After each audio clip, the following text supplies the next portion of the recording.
Yo, what's going on, guys? So I'm just gonna do a quick video, and then I'll have another video on Sunday. But recapping this week, um, big things to note. We have another weekly FEG here. We had one here. Remember last week we formed one here, so now we have two below us that are going to want filled at some point. Nothing's telling us on the daily chart, 4-hour, 8-hour, 1-hour chart that we are coming back to these at this time. But it is worth noting we have FEGs down here at 15,466. And then, if you remember, CPI lows from Wednesday, let's see, are right here, are down here to, it was like 14,552. These are your 4-hour equal lows. And then, as you see, they kind of line up with, we take these lows. Down here is the weekly FEG. There is no daily FEG to sit down here.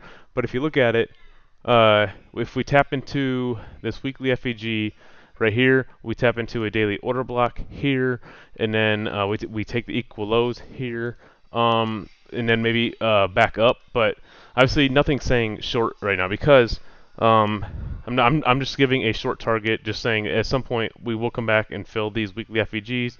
But yeah, nothing on the daily or the higher time frames are saying that right now. The biggest thing that I see this week is from Tuesday's candle here, where we formed this daily FEG. I'm not going to be bearish until we start displacing back through this daily FEG, because you see we respected it Thursday, respected it today. The bodies had not closed inside of it yet. All they've done is wicked inside of it and then gone back up. That tells me price still wants to probably come back up to this high. This was the PPI high at 1650. So I'm still looking there going into next week. Plus, like, so imagine this is like a 5-minute time frame. This is like a 5-minute time frame or a 15-minute time frame. You look at it all the same because time is fractal, right?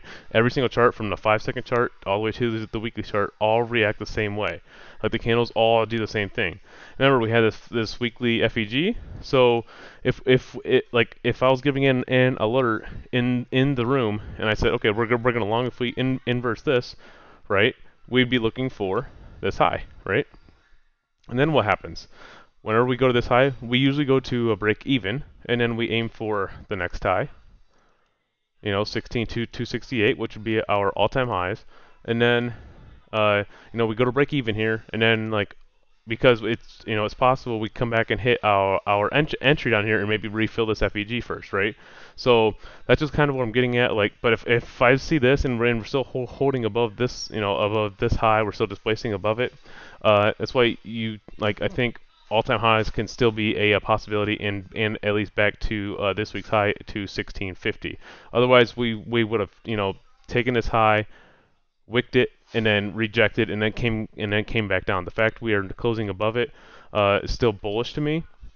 One thing I'm seeing here on the weekly chart, we are still we're going to close just below the CE of this order block, this weekly order block. So not exactly bearish, but we are closing inside of it and above the open of that weekly candle. So still kind of 50-50 there, but I still think we push higher into next week just because of the daily chart and how the candles are, how the bodies are respecting this daily FEG and not closing inside of it.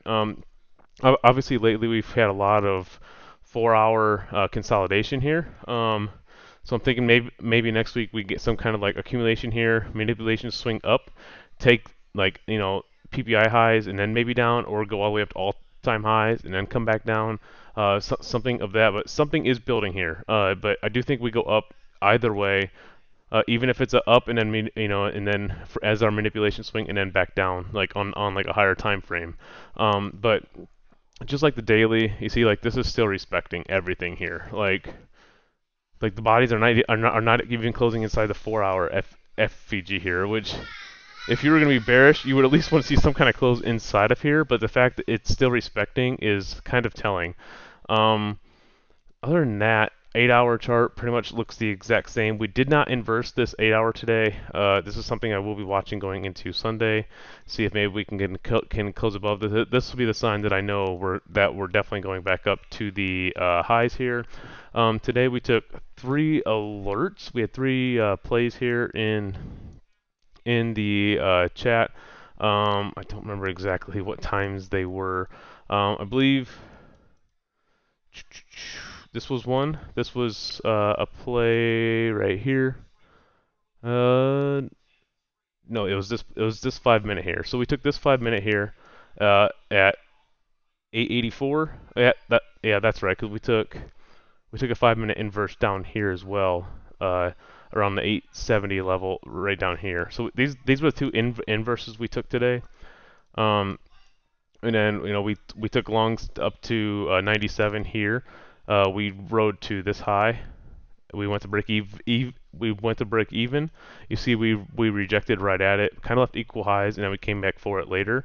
And then we cut that long as well. But you see, we inversed this 5. We knew we had this like nice liquidity here, this nice little downtrend that needed to be ran. So we trimmed here at this high. Right here, we went to break even, and then we targeted this high because there's a 5 minute FEG right here as well.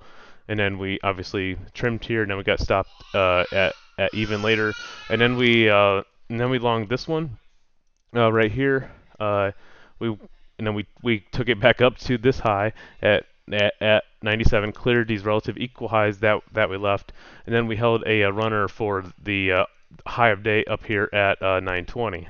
So, and then we exited there, and we called it a day. We did take a long on ES towards the end of day when we inversed this 15 minute, and then obviously we had these equal highs up here at 45.39. We tried to get up there. We did get a trim. We trimmed as soon as we got near this 15 FVG, and then we pretty much got stopped to break even down here. Speaking of ES, looking at that on the weekly, you see same thing as NQ, still in a weekly order block here. But if I was looking at this on on like a 5 minute chart, I would say we are absolutely going to.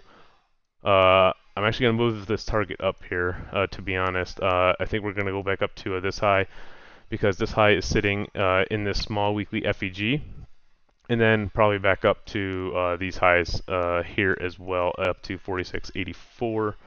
And you see here we now have a weekly inverse fair value gap sitting here on ES. So maybe next week we get some kind of like pullback back into it. Maybe we feel like this would be perfect actually. We come back down, we hit this daily FEG, and then back up. That's kind of what I would think for ES next week. Other than that, I mean, yeah, like daily FEGs down here will need filled at some point, but now we have a weekly FEG, very, very telling, a very strong point to be bullish going into next week, at least up to the next high, and then see how price reacts here. Obviously, if we displace above this high, we know we're going back up 46.84. If we, take this high and then displace back down, then we know we're probably coming back down to fill some FEGs to the downside. So. With that, another great week. Nothing else to really say. ES still a little bit stronger than NQ. Obviously has not even tapped into this 4 hour here. The daily it has not tapped into like NQ has. So just because just showing price doesn't even want to come back down and test this daily FEG. It's hard to be short. Like you can't short this market right now until you start getting displacement through the middle of this daily FEG, and then showing price wants to come back down to probably like this order block, for example. So yeah. Other than that, I showed you guys the order block and how well you can use them today. So this was our one trade. This was the beautiful use of order blocks here. So. I already showed you guys this, but you can see like, okay, you thought maybe, oh, we're getting bearish here. We make a 5 minute FPG down, showing price wants to go lower. However, if you look, there's a 5 minute order block here. You see how the bodies respect it, send it back up. We get a 5 minute inverse here. When this candle closed over the body of this one, you see this makes your 5 minute order block. You see we inverse it, come back down, retest this, this 5 minute inverse. We hit the bottom of this order block perfectly, and then we go right back up to our take profit up to that 920 high that I was telling you that we took. So very, very textbook. You see how order blocks can be used to like show you direction of price and like where price wants to go. So with that, hope you guys have a fantastic weekend, and we will see you on Monday.